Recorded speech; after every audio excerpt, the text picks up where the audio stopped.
WWDC Day 1 keynote is wrapped up, and after Tim Cook and his colleagues left the stage, we were left with a lot of exciting product announcements, including Apple's brand new mobile OS, iOS 7. Is it enough to keep you on the platform, or are you eyeing other platforms like Android, Windows Phone, or BlackBerry? I'm Aaron Baker from PhoneDog.com, and that's what I'm asking you in this episode of Aaron Asks.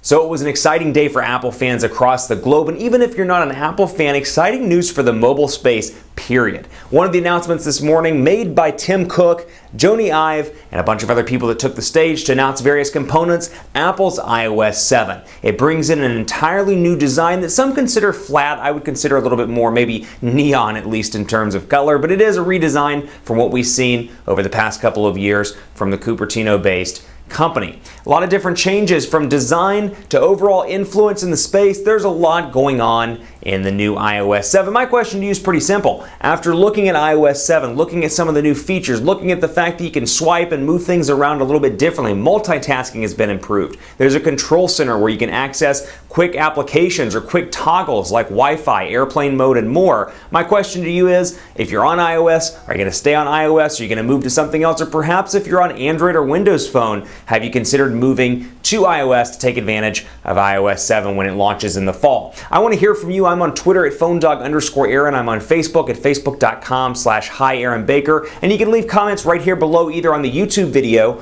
on YouTube.com/PhoneDog or on the site at PhoneDog.com. Let me know if you're going to switch. Tell me why. If you're on iOS and you're looking at other platforms, tell me why. Or perhaps you're on BlackBerry, Windows Phone, Android, etc., and you're looking into moving to iOS. Tell me why in that case as well. Tell me what you're most excited about iOS 7. Perhaps it is the notifications area, the fact that it's been improved. Perhaps it's new fonts or new skeuomorphism, for example, or perhaps the way the OS moves. I'd love to hear from you. At any rate, we'll have plenty of coverage in the coming days on PhoneDog.com of iOS 7, including the ins and outs of how it works as soon as we can get it downloaded and running on one of our review devices. Until then, let me know what you think right here in the comments or on Twitter or Facebook, and I'll be back here in a couple of days with a walkthrough of Apple's iOS 7. I'll see you next time.